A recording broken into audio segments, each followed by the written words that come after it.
Why was Sutter Creek the foundry center in Amador County and this portion of the Mother Lode? Well, it had a fairly good-sized creek, number one, to provide at least seasonal water. Main Street marks the westerly boundary of the mining claim. That's why Main Street is there. And the other fact was there were gold mines all over the place. Sutter Creek traces its founding and its culture and its morality and mores and lot to a great deal from some families that came out from New England. They sort of brought their culture out to the mines. They brought their architecture out to the mines.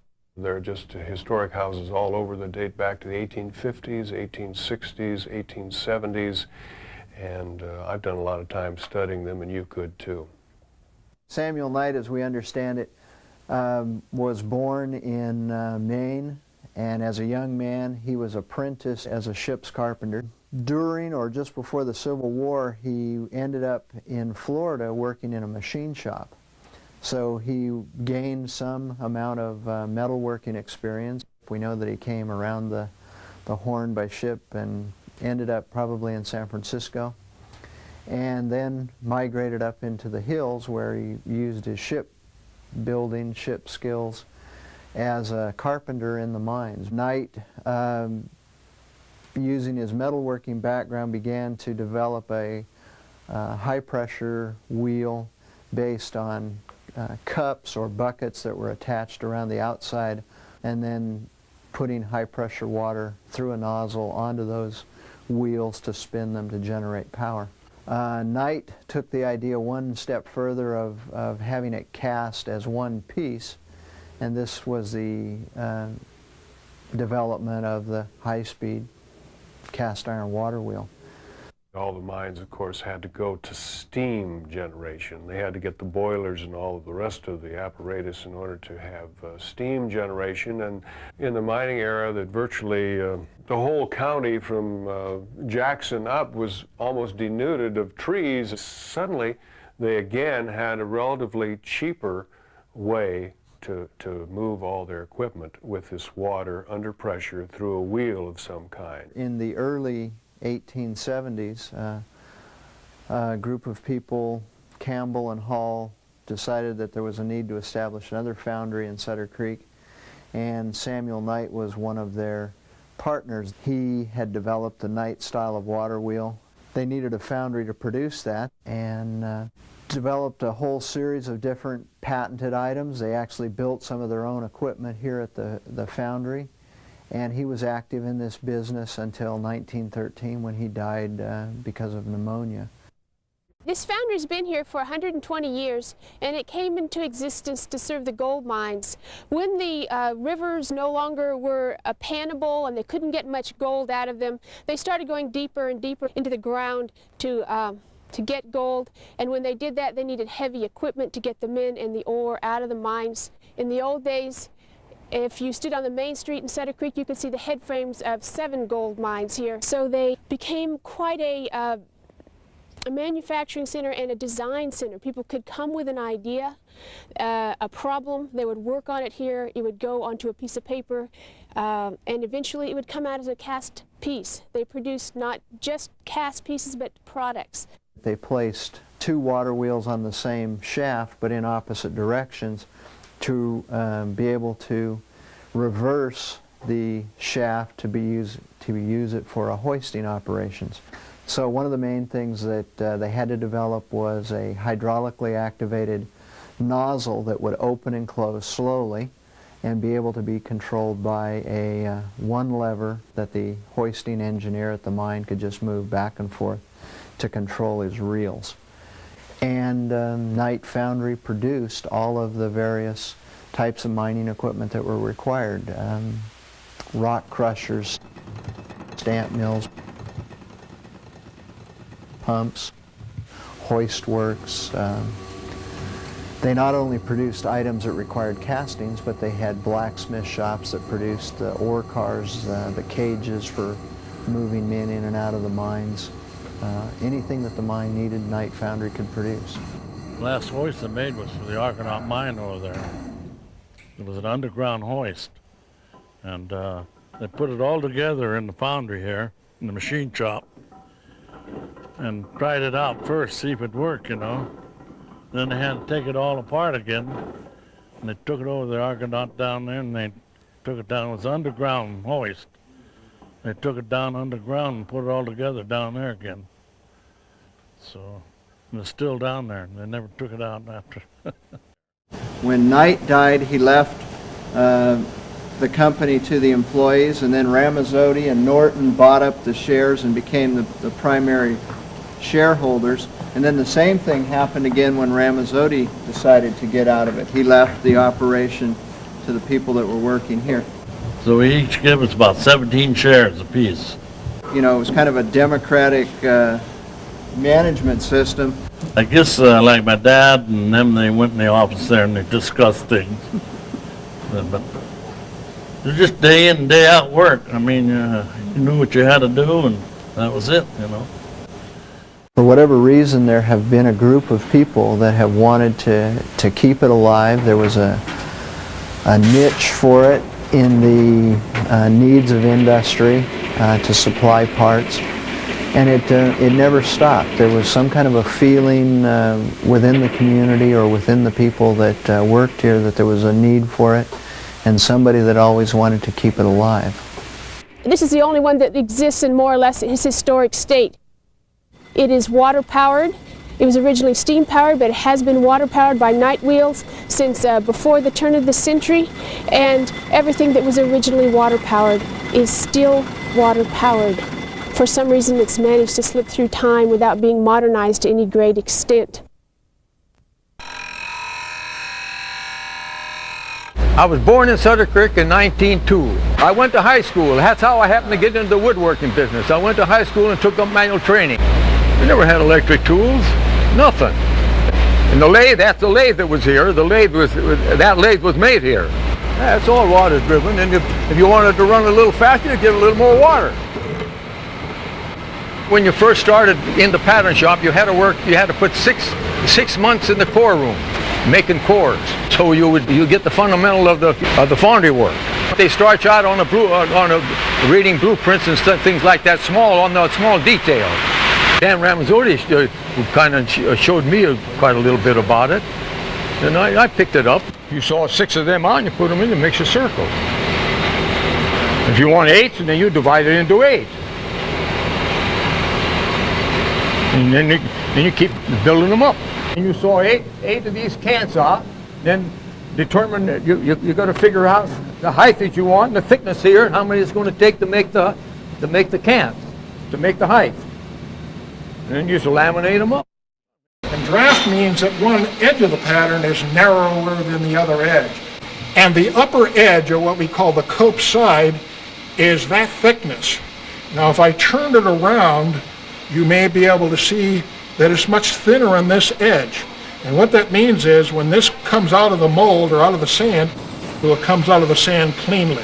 The water wheel is connected by means of a pulley through this belt with the overhead shafts to a reduction to turn our actual lathe itself. If it doesn't turn fast enough, then the wood doesn't peel off the pattern properly. It comes off in chunks rather than a real nice fine chip.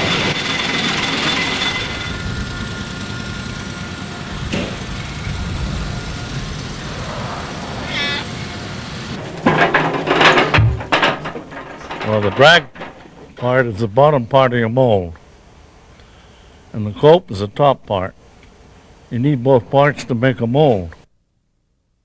And then we're putting ram-up supports in behind here. After you roll that over, it saves you a lot of parting down from. Right. In other words, if you had all that sand back of there, you'd have to scoop it all out. This way you don't have to do it.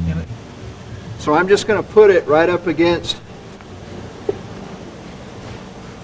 where it's going to contact the pattern. Once I've got my first layer of sand in there, I'm taking my hand tool here and I'm working around the outside edge, and then I'm going to carefully work in, because I know that my blades are out here. You have to be able to visualize what your pattern looks like after you've covered it with sand. because you don't want to be beating it up with your tools. We used to do all hand ramming, even all electric, all of the flats there, all hand rammed. When you get up to the top of your mold, it's tough to ram it. You can ram it with a hand rammer, but it's just as easy to walk it off. We used to rub the board back and forth on that. That's it, yeah, I like that. Okay? Yeah, get it even that way. Just clamping the bottom board up here.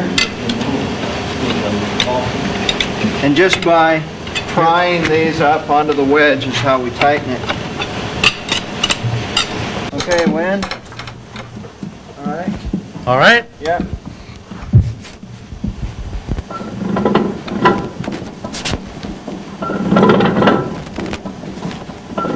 This drag was easy to roll over because it has trunnions on it, and we can just put a wire with a spreader bar on it and roll it. All right, set her down.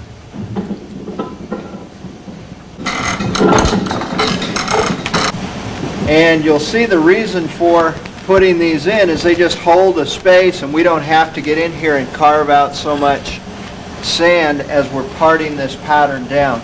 This is called an irregular pattern because it has an irregular parting line that we have to follow as best we can. Oh, we got all the tools for molding in there. Ernie, pattern maker, made it for me. But right now we're parting down as best we can to find the parting line on this pattern. The propeller hub also has a parting line to it, but it's not a straight line. It kind of wraps down. Okay. You want to get it as smooth as you can, keep the sand from sticking, see? Right. I In other found. words, you're making a good part in there. Right.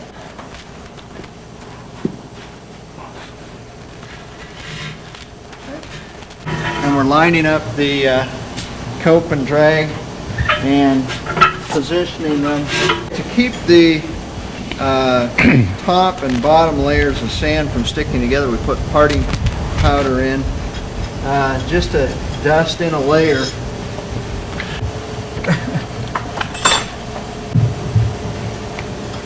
I have to be sure that I get this material packed down into these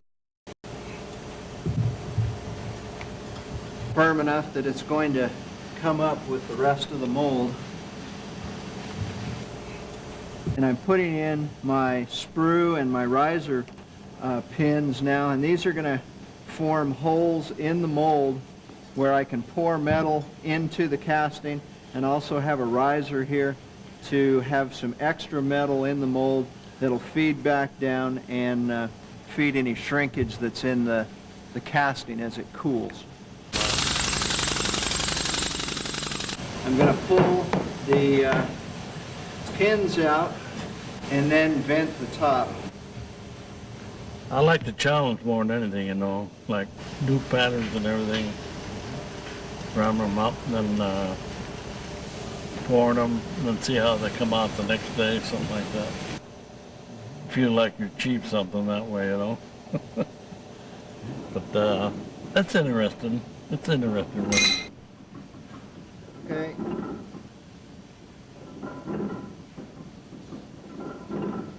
Okay, clear it. You want to go that way, huh? I don't know how I got to be a molder here when my grandfather was a machinist, you know? Is that a step backwards? You like the hard work part.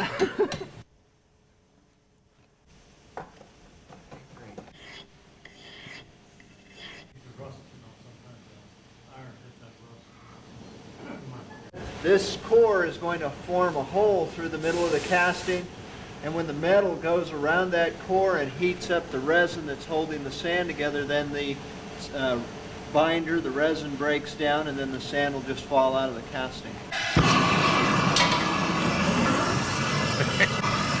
The sand will burn in the casting, yeah, if you don't do something like that.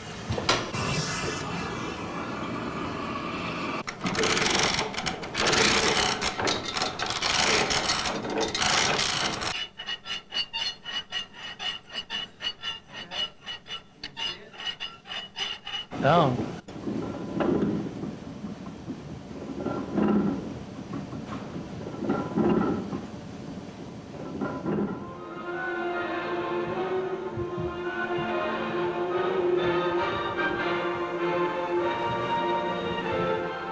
First I close the doors that are on the bottom of the furnace.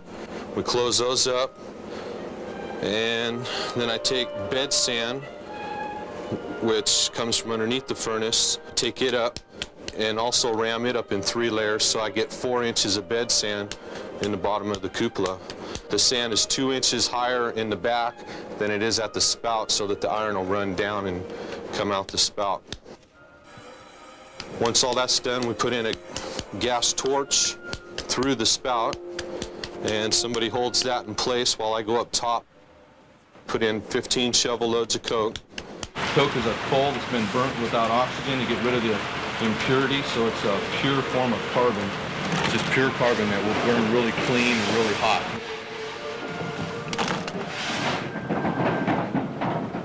I'll let it go for about 10 minutes until the flames come up through that. And then we have 45 shovel loads in there, and it takes about 40 minutes with the torch in there to get that so that it's burning on its own.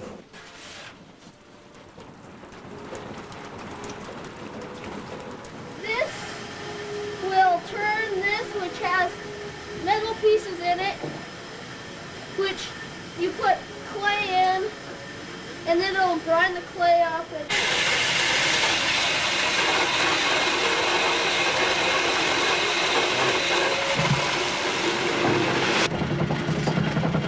The clay balls get used for making the breast in the spout of the cupola to hold the molten iron in. Now that we got the furnace lit, it's burning on its own, we take the torch out, and now we're going to build what's called the breast. And that's a clay dam that's going to hold the iron back. And to do that, I take a tapered wooden plug, set it at the bottom of the spout so that it just hangs inside about 1 inch, and then I'll start hand packing. Once the breast is built, then we're pretty much ready to go. We recycle all our iron, so we're taking old cars and things that are just going to lay around and rot and putting them back out into the world and producing things with them, making them into useful castings. We charge 750 pounds at a time. It's all scrap iron. We don't use any pig iron at all. What he's going to do in about 10, 15 minutes, he's going to say, watch your face, and you have to back up, and he'll kick that air on. What that air is going to do is big old fireball is going to go whoop, right out that furnace.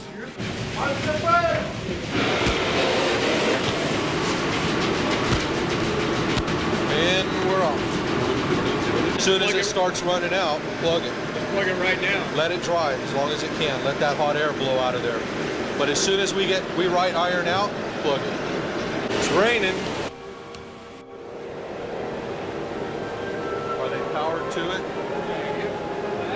Moving that around a bit. Yes, sir. Okay, we got iron out at 12:08. 10 minutes flat. Watch your face! Watch your face!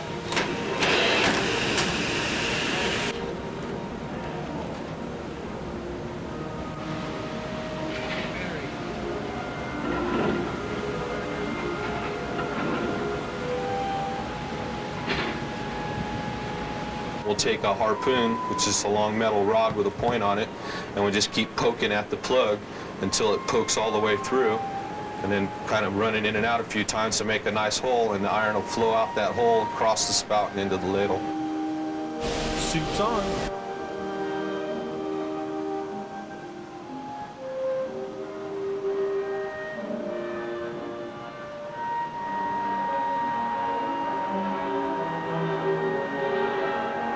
Robert's going to slag over it, pull out all the scum. Okay. Here we go.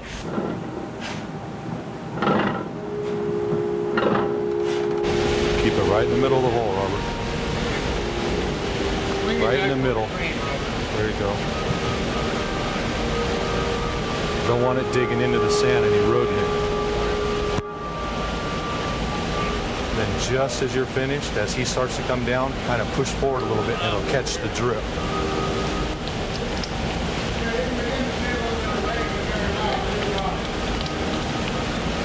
There you go. Excellent.